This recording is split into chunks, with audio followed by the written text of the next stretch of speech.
Hai quen di que somos o que comemos, pero a verdade é que tamén somos o que deixamos de comer. Porque saberemos que un país vai mínimamente ben se os seus habitantes están seguros de que ao día seguinte van comer. Hai ben pouco tempo, moita xente deste país non tiña nada seguro se ao día seguinte podría comer ou non. Eran días en que loitar pola vida consistía, en esencia, en loitar por comer, dentro ou fora dunha lei de reparto inxusto.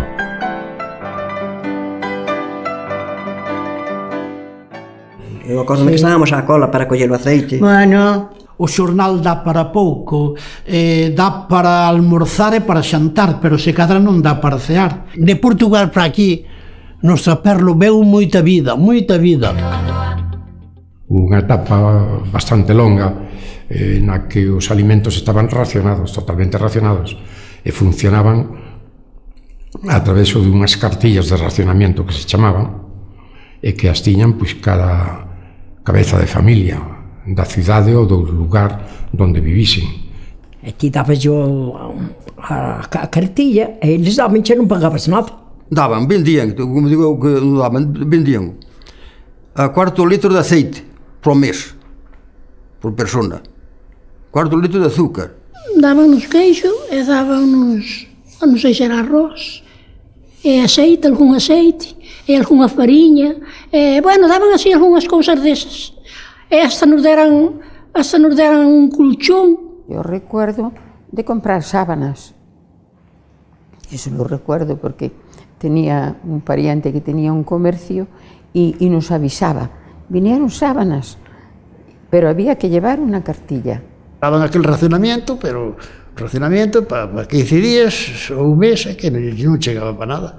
Eu acordo-me que estábamos á cola para coller o aceite. Bueno, O xabón para lavar e todo e iso. ás 6 da mañá marchar para ir a coller a carne para outros, que non era para un, para coller carne para outros. O mellor estaba nunha tienda, iba á cola para coller un pouco de aceite, cando iba chegando, acabouse.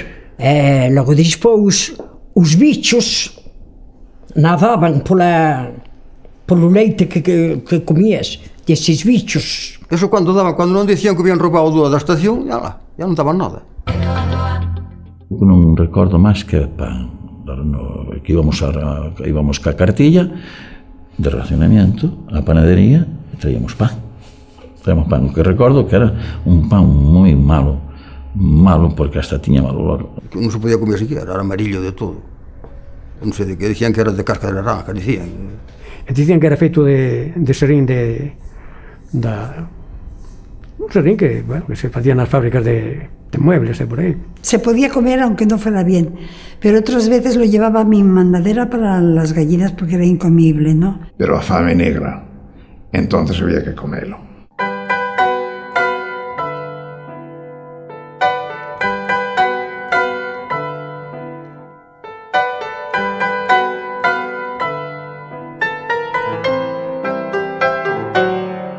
Porque na aldea un pode ser moi pobre, pero ainda mata un porquiño. Na aldea un pode ter poucos bens, pero ten media dúcia de galiñas. Tiñan unha vaca, pois iban tomando leite, iban tomando queixo. Un obreiro ten un xornal moi cativo, o xornal dá para pouco, dá para almorzar e para xantar, pero se cadra non dá para cear. Para el, a súa muller e os seus 2 fillos. Pero tiñan que comprar fariña se querían ter pan, tiñan que comprar aceite se querían freír as cousas, en fin, era moi complicado todo aquilo. E viñan das aldeas con as fariña e as patatas e con cousas desas, e al chegar aí antes de entrar na capital, pois xa a xente iba ali a comprar, porque non nos deixaban entrar aquí, senón a fiscalía, pois collíalle todo, quitaballe todo. Entonces había que irles a esperar por aí aos camiños e comprarlle aí. Os ovos había os que vender para comprar o gas para alumiar, a máis para comprar o xabón para lavar a roupa, e o tabaco dos homes, e para ir á feira tiñan que levar uns ovos ou levar unha galiña ou un galo para traer aquilo que facía falta para a casa. Entre las mismas vendedoras, que le llamaban las rianxeiras, que traían desde los alrededores en cestos que venían cargadas, yo no sé cómo aquella cabeza podía con tantos kilos. Traían las verduras, las patatas, todo lo que se podía vender. Ibas á aldea co peixe e daban xos as labradoras. Queres un cacho de touciño día, non? E por que non? Chegabas á casa, se facía o caldo e xa botabas no caldo. Con unha pataca e verdura. Se comía. Doa, doa, doa, doa, doa, doa, doa, doa, costureira, o levaba a traballaba na leira, doa, doa, e doa, doa. Os trapelos viñan polas portas e o que tiña cartos e podía comprar, compraba. O que lle facía falta podía. Pero o que non tiña, pois tiña que pasar. O que se pasaba daquelas era contrabando de necesario, entendes? Eso viña todo de Portugal, aí traían roupa, aí traían todo, moitas cousas. De Portugal para aquí, nos Traperlo veu moita vida, moita vida. Viña café, viña azúcar, viña... E de aquí para lá, pois, iba almendra, iban merluza... Había de todo, había café, había unto, había xabón... Un xabón que se chamaba o xabón pinto, que era moi bon. Barras de xabón dese pintorreado, encarnado, en azul marino, ou azulón, había de moitos pigamentos. Traíanse pezas de coches de Portugal, non? Para gobernar coches aquí, non? Instrumentos vellos, xa todos amasados. Viña de todo que inventase o patrón que daba cartos, que daba dinheiro, contrabandeaban todo. Traían-nos o aceite en pelexos, en vez de traerlo en botellas ou en garrafas, traían-nolo en pelexos, para nós despois vaciálo e despois viñan buscárnolo. Viñan as trapelistas de noite e marchaban con millo, centeno e todo eso. E ao mellor os que estaban á beira da porta pasando fame e non lle vendían porque tiñan medo. A má iban cos cartos na man.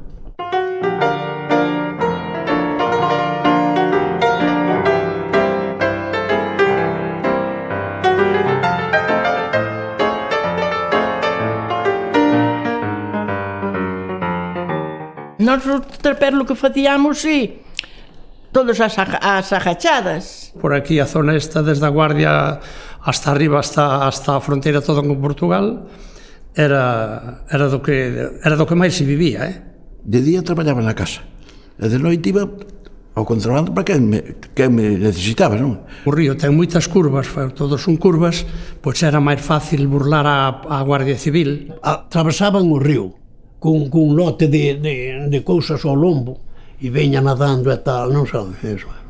Daban os 8 pesos por cada viaxe. E eu xa lle digo, cheguei a facer 28 viaxes nunha noite. Fixemos moitos cartos, que non podo decir os que fixemos, pero fixemos moitos. Casei o 16 de outubro, toda a noite no río. De madrugada viñen á casa, bañeime, cambiei e fui á casa da muller para marchar para a iglesia. A casarnos, pois fundamos un almacén de todo. Vía cargados do río e chegar aí estaban unhas mulleres, dúas irmáns aí da estación á espera que chegáramos co café para ir a escoller o café, leválo para a casa e repartilo para o tren. Aí os pobres que andaban no Traperlo pasaban moi mal, porque viñan xa ojeaban a vigilancia de lonxe. Antes de chegar á estación, bum, xa tiraban paquetes e todo e o tren andando e tirábanselos tamén fora. Doa, doa, doa, doa, doa, doa, doa, doa, doa, doa, doa, doa, costureira, o levaba a traballaba na leira, doa, doa, e doa, doa. No inverno buscabas a zona de máis peligro. Onde houbera máis peligro era onde se iba coño traballar. E daquela os Traperlo, mi madre querida, os guardias civiles e todo, onde encontraban, collían todo. Medo, hasta certo punto, había, pero non debía haber medo porque os guardias estaban comprados. Os guardias estaban... Eu acordo os guardias a axudarlos a levantar as cargas, a pornos ás costas, a axudar a puxar. Os guardias cobraban un peso por kilo. E pararon ya os guardias. E vaise... Eles, os guardias, colleron e petaronlle co fusil nos sacos. Que leva aí? E o meu marido dixo, leva o maíz. empezan a pisalo todo, a ver se era maíz, como rinxía o café crudo, rinxía como o millo. Empezaron todo a chuparse, senón era a nosa ruína. As bonecas pesaban pouco, e levabas, tiñas na miña casa, e da miña casa, cando era oportuno, baixabas ao río. Pero era un peligro, porque os raios das bonecas, a medida que iba andando un con elas, choraban. E eu incomodábame, porque ademais eran preciosas. Eu nunca na vida vin despois bonecas, teño agora netos que teñen o demo de cousas, pero bonecas como as que eu pasei para Portugal non vi nunca na vida. Tiñan 90 centímetros de altura, unhas melenas rubias, preciosas, pero oílas andar, eu quería ir a despaciño polo sitio onde eu quería conveniente que nadie me vía, e os raios das bonecas choraban no camiño. E nisto sinto estallar unha cousa así detrás de min, como pisando unha caña, un pavo ou así seco, non? E miro así para atrás e viña por detrás do muro, por lado de dentro, un guardia civil, co tricornio nunha man, así nesta man agarrada, co outra así levantada, para vir por detrás e botarme a man a min aquí ao lombo. E eu así que miro para atrás e eu vexo el, largo-me a correr polo monte aquel adiante, e pamba, un tiro ao aire, pero bueno, ao aire non me tiro a dar, polo menos non me deu, vamos.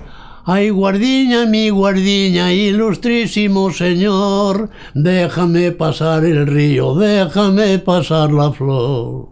Que somos contrabandistas, contrabandistas de amor. Ay, larelo, ay, larelo, ay, laran, laran, lalero, ay, laran, laran, lalero, ay, laran, laran, lalero.